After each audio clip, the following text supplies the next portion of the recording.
Avec l'équipe de la bibliothèque François Villon, nous avons visité le Fonds d'art contemporain Paris Collection, qui va nous prêter 2 œuvres d'art dans le cadre d'un cycle de rendez-vous autour du textile que nous organisons en début d'année prochaine.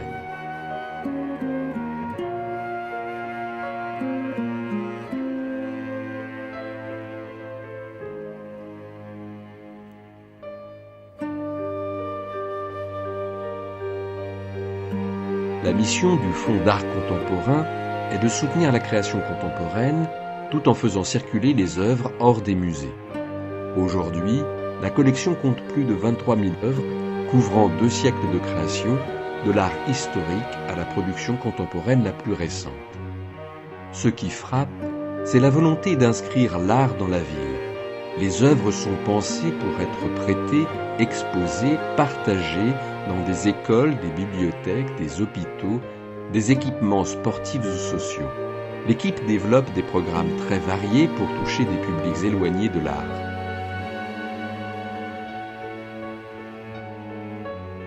En visitant les réserves, on comprend mieux la réalité matérielle de ces œuvres, leur conservation, leur fragilité. Certaines œuvres sont restaurées sur place. Les contraintes techniques, notamment pour la vidéo ou les installations monumentales, et la pérennité de ces supports qui posent problème.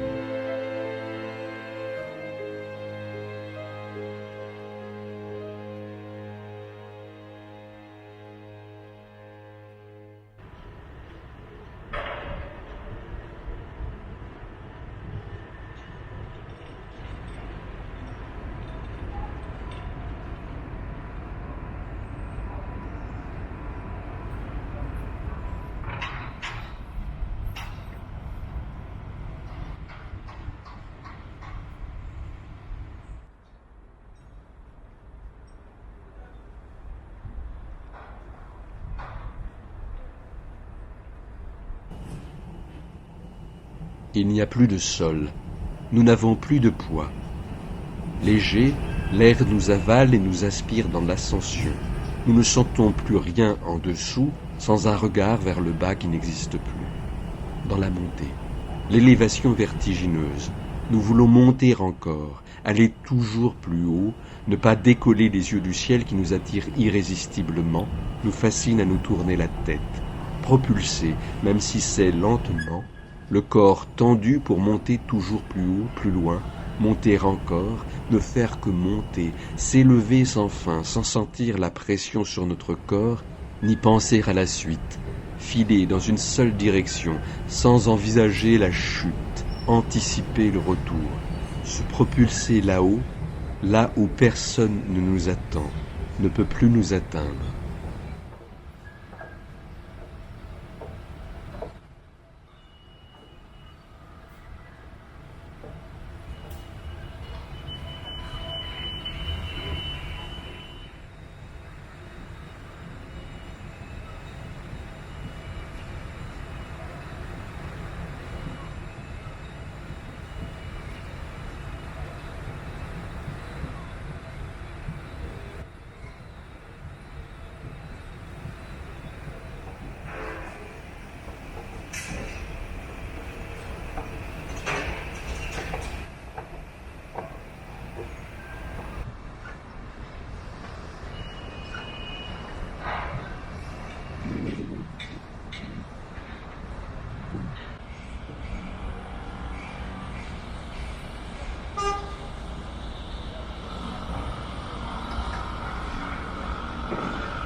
La station Villejuif, Gustave Roussy, à Villejuif, dans le Val-de-Marne, se distingue par l'architecture spectaculaire de Dominique Perrault.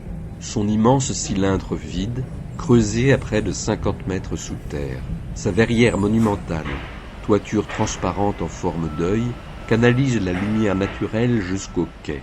Les matériaux utilisés, inox lisse, perforés, maillés ou polymiroirs, créent des jeux de reflets et de lumière qui abolissent la frontière entre le dessus et le dessous.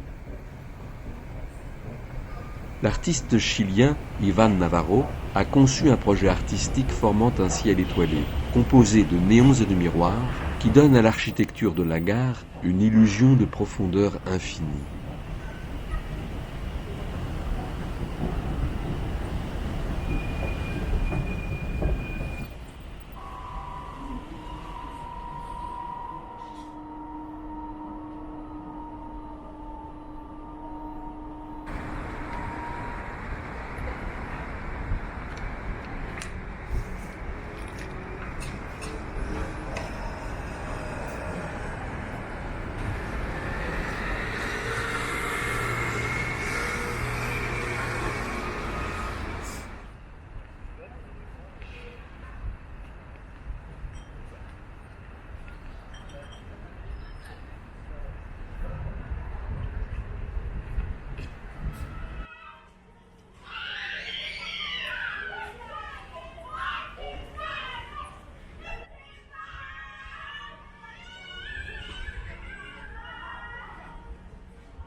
Dans la traversée de Paris sous ce ciel gris qui ne cesse de se répandre, je sens le rythme de mes pas s'infiltrer lentement en moi, comme une vibration obstinée. L'ongle se casse dans un geste trop vif, le pied trébuche sur l'arête d'un pavé, et le corps avance, sous cette couleur terne, aux correspondances muettes, révolte sourde qui nous assemble au-delà de nos plaintes minuscules, car le gris du jour rend au ciel une vérité plus nue, plus juste, dispersée dans cette matière froide qui s'emmitoufle dans la chair et équilibre le dedans et le dehors. Cette durée devient alors une page blanche, une étendue gelée où nous avançons à tâtons. Des mots inscrits dans le silence, surgissements fragiles, blancs chargés de sens, de texture, d'écho, de profondeur, des blancs de plus en plus lumineux, éclats venus du dessus et du dessous, capables de faire exploser nos habitudes physiques, de dynamiter nos réflexes, de laisser s'échapper des mots découpés, mais que nous laissons intacts par crainte de les pervertir.